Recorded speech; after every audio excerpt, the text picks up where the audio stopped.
Hello friends, welcome to my YouTube channel. Friends, आज है 25 जनवरी और 25 जनवरी के जो भी करंट अफेयर के क्वेश्चन बनने वाले हैं वो हम इस वीडियो में डिस्कस करेंगे।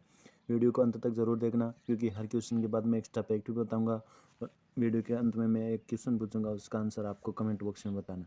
अगर हमारा वीडियो अच्छा लगे तो एक लाइक कर देना। अगर हमारे यूट्यूब चैनल पर आप नए हैं तो हमारे यूट्यूब चैनल को सब्सक्राइब करें, जिससे कि हर वीडियो का नोटिफिकेशन आपको मिल सके। देख लेते हैं आज का महत्वपूर्ण करंट अफेयर्स। नेताजी सुभाष चंद्र बोस की 125वीं जयंती कब मनाई गई है? तो अभी हाल ही में 23 जनवरी को नेताजी सुभाष चंद्र बोस की 125वीं जयंती मनाई गई है। तो इसका सही आंसर होगा बी। 23 जनवरी को पराक्रम दिवस के रूप में नेताजी सुभाष चंद्र बोस की 125वीं जयंती मनाई गई है।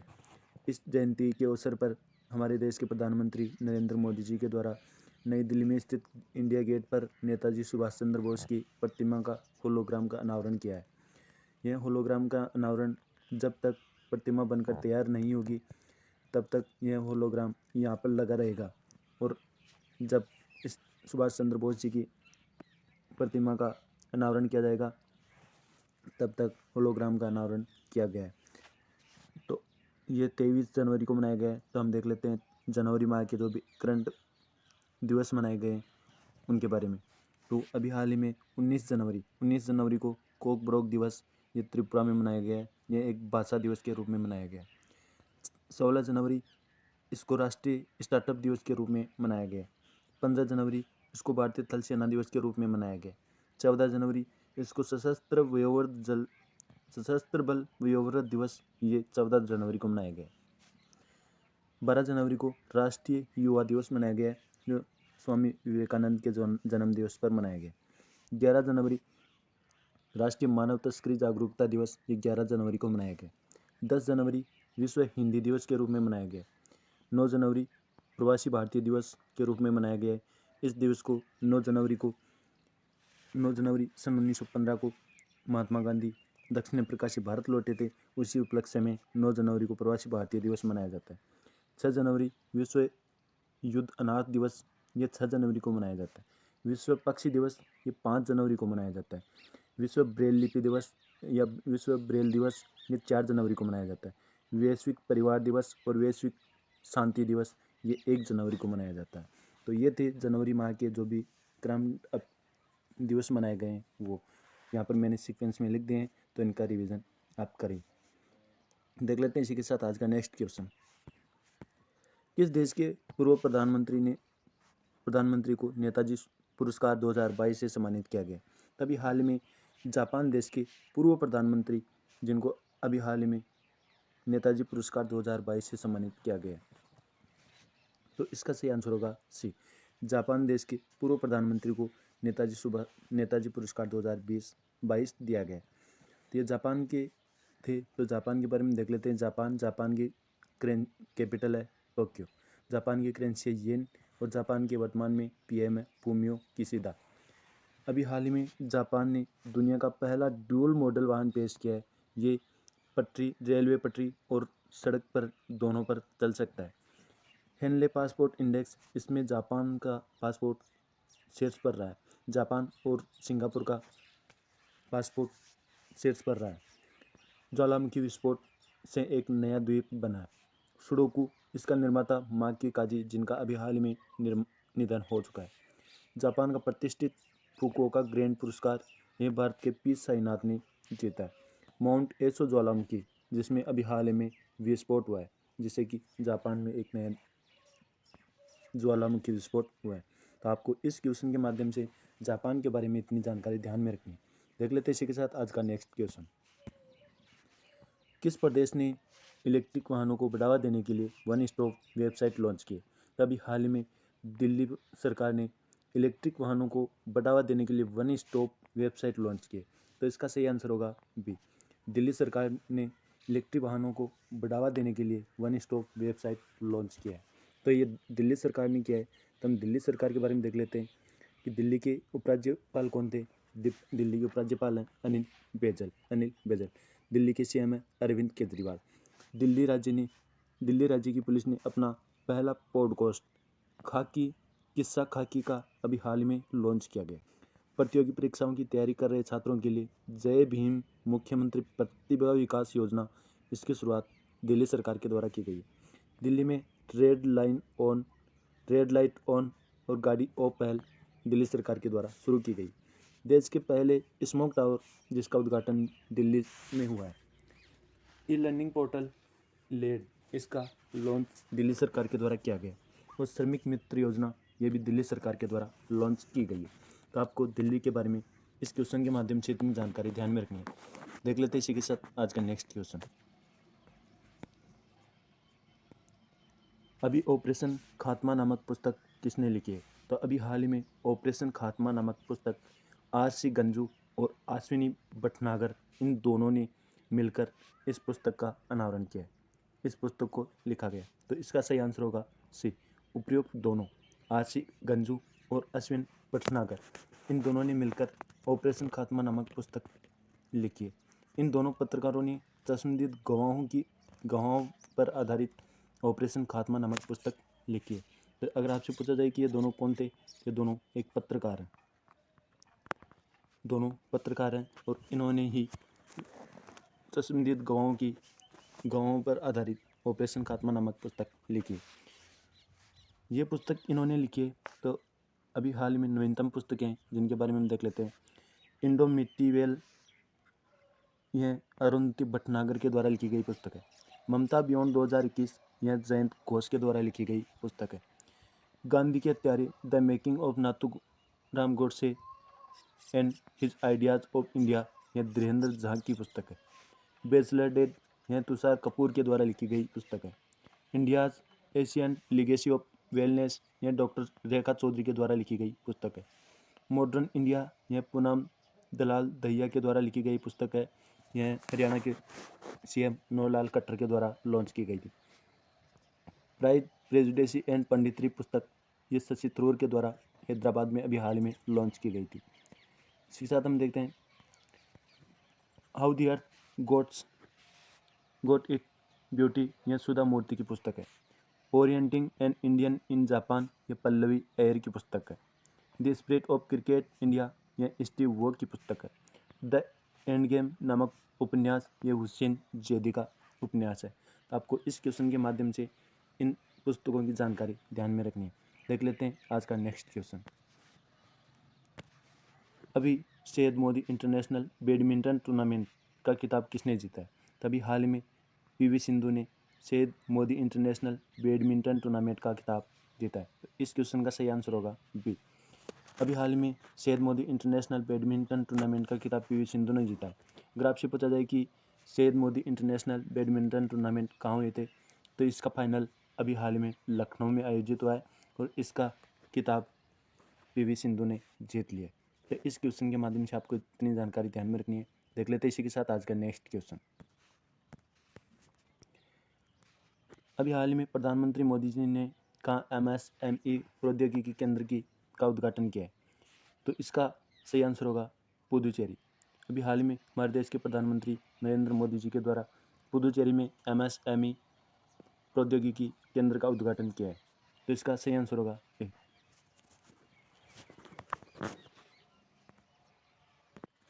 अब ये पुदुचेरी के द्वारा किया गया है, तो हम पुदुचेरी के बारे में देख लेते हैं। पुदुचेरी 4 जिलों से मिलकर बना हुआ है, जिसमें माहे केरल राज्य में स्थित है, येनम यह आंध्र प्रदेश राज्य में स्थित है, कराईकल ये और पुदुचेरी ये दोनों तमिलनाडु में स्थित जिले हैं। और इन चारों जिलों से मिलकर तमिलनाडु राज्य केंद्र शासित प्रदेश बना है। तो आपको इस क्वेश्चन के माध्यम से इतनी जानकारी ध्यान में रखनी है। देख लेते हैं इसी के साथ नेक्स्ट क्वेश्चन। अभी किसने climate of India during 2021 report जारी की? अभी हाल ही में IMD ने climate of India during 2021 report जारी की। तो इसका सही आंसर होगा सी। IMD यानी इंडियन मेट्रोलॉजिकल डिपार्टमेंट, IMD की फुल फॉर्म है इंडियन मेट्रोलॉजिकल डिपार्टमेंट। इन्होंने ही अभी climate of India during 2021 report जारी की। अगर आपसे पूछा जाए कि IMD की स्थापना कब हुई थी, तो IMD की स्थापना हुई थी सन 1875 में। इसका मुख्यालय नई दिल्ली में और इसके वर्तमान में डायरेक्टर जनरल है डॉक्टर मृत्युंजय महापात्रा।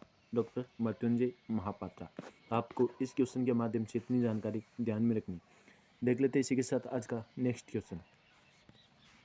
भारत की पहली यूएनडीपी युवा जलवायु चैंपियन कौन बनी? तो अभी हाल ही में प्राजक्ता कोली यह भारत की पहली यूएनडीपी युवा जलवायु चैंपियन बनी है। तो इसका सही आंसर होगा बी। भारत की पहली यूएनडीपी जलवायु चैंपियन प्राजक्ता कोली बनी। अगर आपसे पूछा जाए कि यूएनडीपी की फुल फॉर्म क्या है, तो यूएनडीपी की फुल फॉर्म है यूनाइटेड नेशन डेवलपमेंट प्रोग्राम। तो आपको इस क्वेश्चन के माध्यम से इतनी जानकारी ध्यान में रखनी है। देख लेते हैं इसी के साथ नेक्स्ट क्वेश्चन। अभी सन 1930 के जंगल सत्याग्रह की स्मृति में संग्रहालय कहाँ बनेगा? तो अभी हाल ही में महाराष्ट्र में सन 1930 के जंगल सत्याग्रह की स्मृति में संग्रहालय बनेगा। तो इसका सही आंसर होगा ए, महाराष्ट्र राज्य में। महाराष्ट्र राज्य में आरएसएस के संस्थापक सदस्य केशव बलराम हेगड़ेवार, इनकी अगुवाई में यह जंगल सत्याग्रह हुआ था। और अब इसकी स्मृति में महाराष्ट्र में एक संग्रहालय बनेगा, जंगल सत्याग्रह स्मृति, इसी के स्मृति में संग्रहालय बनेगा। यह महाराष्ट्र राज्य में बनेगा। तो महाराष्ट्र राज्य के बारे में देख लेते हैं। महाराष्ट्र की कैपिटल है मुंबई। महाराष्ट्र के सीएम है उद्धव ठाकरे और गवर्नर है भगत सिंह कोश्यारी। अभी हाल ही में Equitas small finance bank Maharashtra राज्य सरकार की भागीदारी में बना। सभी जिलों में एंटी नारकोटिक सेल स्थापित करने की घोषणा ये महाराष्ट्र सरकार के द्वारा की गई है। पुणे स्टेडियम का नाम बदलकर नीरज चोपड़ा के नाम पर रखा गया। संजय गांधी गुगुमल नवेगांव नेशनल पार्क ये सभी महाराष्ट्र राज्य में स्थित है। Shivaji in south block the unwritten history of a proud people ये गिरीश कुबेर की पुस्तक है, जो शिवाजी की हिस्ट्री पर आधारित पुस्तक है। महाश्रद्ध मंच यह विकलांग व्यक्तियों के लिए लॉन्च की गई है। भारत का पहला कृषि निर्यात सुविधा केंद्र यह पुणे में बना है। लोनार झील, उजानी बांध, चायकवाड़ी बांध और कोयना बांध ये सभी बांध महाराष्ट्र राज्य में स्थित है। तो आपको महाराष्ट्र राज्य के बारे में इस क्वेश्चन के माध्यम से इतनी जानकारी ध्यान में रखनी है। देख लेते हैं आज का नेक्स्ट क्वेश्चन। किस देश ने अपना पहला समुद्री डोमेन जागरूकता उपग्रह तारामंडल लॉन्च किया है? तभी हाल ही में दक्षिण अफ्रीका ने अपना पहला समुद्री डोमेन जागरूकता उपग्रह तारामंडल लॉन्च किया है। तो इसका सही आंसर होगा बी। यह दक्षिण अफ्रीका ने किया है। तो दक्षिण अफ्रीका के बारे में देख लेते हैं। दक्षिण अफ्रीका की 3 कैपिटल है। पहला कैपिटल है केप टाउन और केप टाउन लेजिस्लेटिव कंपनी। दूसरा कैपिटल है प्रिटोरिया जुडिशियल कैपिटल है। और तीसरा कैपिटल है ब्लोइन फाउंटेन, यह जुडिशियल कैपिटल है। अगर आपसे पूछा जाए कि दक्षिण अफ्रीका की करेंसी क्या है, तो दक्षिण अफ्रीका की करेंसी है रैंड। और दक्षिण अफ्रीका के वर्तमान में राष्ट्रपति है सिरिल रामापोसा। तो आपको इस क्वेश्चन के माध्यम से दक्षिण अफ्रीका के बारे में इतनी जानकारी ध्यान में रखनी। देख लेते हैं इसी के साथ आज का नेक्स्ट क्वेश्चन। किस स्पेस एजेंसी ने 49 स्टारलिंक उपग्रहों को लॉन्च किया है? तो अभी हाल ही में स्पेस एक्स ने 49 स्टारलिंक उपग्रहों को लॉन्च किया है। तो इसका सही आंसर होगा सी। स्पेस एक्स एजेंसी ने 49 स्टारलिंक उपग्रहों को अभी हाल ही में लॉन्च किया। अगर आपसे पूछा जाए कि स्पेस एक्स इसके मालिक कौन है, तो इसके मालिक हैं एलोन मस्क। देख लेते हैं इसी के साथ नेक्स्ट क्वेश्चन। किस देश ने भारतीय सहायता प्राप्त सामाजिक आवास इकाइयों की परियोजना का उद्घाटन किया है? तभी हाल ही में मॉरिशस देश ने भारतीय सहायता प्राप्त सामाजिक आवास इकाइयों की परियोजना का उद्घाटन किया है। तो इस क्वेश्चन का सही आंसर होगा बी। यह मॉरिशस देश के द्वारा किया गया है। तो मॉरिशस देश के बारे में देख लेते हैं। मॉरिशस की कैपिटल क्या है? तो मॉरिशस की कैपिटल है पोर्ट लुइस। मॉरिशस की करेंसी रुपए। मॉरिशस के वर्तमान में पीएम है प्रविंद्र जगन्नाथ। तो आपको इस क्वेश्चन के माध्यम से इतनी जानकारी ध्यान में रखनी है। देख लेते हैं इसी के साथ आज का नेक्स्ट क्वेश्चन। अभी जारी रिपोर्ट के अनुसार दुनिया में सबसे लोकप्रिय नेता कौन बने? तो अभी हाल ही में जारी रिपोर्ट के अनुसार दुनिया में सबसे लोकप्रिय नेता हमारे देश के प्रधानमंत्री नरेंद्र मोदी जी सबसे लोकप्रिय नेता बने। इस क्वेश्चन का सही आंसर होगा सी। अभी हाल ही में एक रिपोर्ट जारी की गई है और इस रिपोर्ट के अनुसार हमारे देश के प्रधानमंत्री नरेंद्र मोदी जी दुनिया के सबसे लोकप्रिय नेता बने। आपको इस क्वेश्चन की बारे में इतनी जानकारी ध्यान में रखनी। देख लेते इसी के साथ नेक्स्ट क्वेश्चन। अभी भारत और किस देश के बीच समुद्री साझेदारी अभ्यास शुरू हुआ है? तो अभी हाल ही में भारत और जापान, हमारे देश भारत और जापान देश के बीच समुद्री साझेदारी अभ्यास शुरू हुआ है। अगर आपसे पूछा जाए तो इसका सही आंसर होगा ए। अगर आपसे पूछा जाए कि यह अभ्यास कहाँ शुरू हुआ है तो यह अभ्यास बंगाल की खाड़ी में शुरू हुआ है। अगर आपसे पूछा जाए कि इसमें भारत का कौन सा लड़ाकू जहाज इसमें शामिल होगा तो इसमें INS शिवालिक भारत की ओर से शामिल होगा और जापान की ओर से INS कदमत इस अभ्यास में शामिल होगा। यह जनवरी 2022 में आयोजित किया जाएगा और बंगाल की खाड़ी में समुद्री साझेदारी अभ्यास शुरू किया गया। यह जापान और भारत के बीच शुरू हुआ।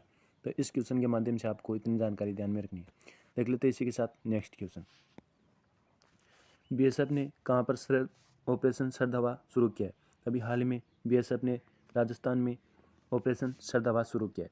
तो इस क्वेश्चन का सही आंसर होगा सी। BSF के द्वारा सर्दियों में जनवरी माह के बीच में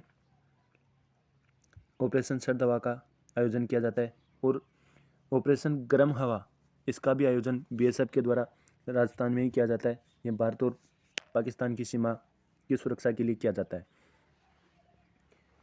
ऑपरेशन गर्म हवा मई जून माह के अंदर आयोजित किया जाता है। मई जून माह के अंदर आयोजित किया जाता है और इसी माह में धूप अधिक होने के कारण समुद्री हमारे भारत की सीमा असुरक्षित रहती है। इसी के लिए ऑपरेशन गर्म हवा मई जून माह में चलाया जाता है और ऑपरेशन शरद हवा यह 22 जनवरी से 25 जनवरी तक अभी हाल ही में 2022 में आयोजित किया जाएगा।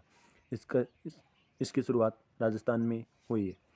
ये राजस्थान में हुई है तो हम राजस्थान के बारे में देख लेते हैं।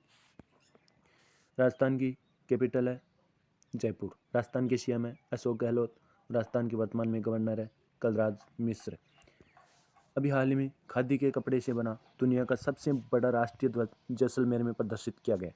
राजस्थान राज्य सरकार ने उड़ान योजना अभी हाल ही में शुरू की गई है। राज्य सरकार ने प्रशासन गांव के संग अभियान ये भी शुरू किया है। इंदिरा गांधी शहरी क्रेडिट कार्ड योजना ये रेहड़ी पट्टियों के लिए शुरू किया गया। भारत का पहला अंगदाता स्मारक जयपुर में स्थित है और स्टैचू ऑफ पीस ये पाली में स्थित है।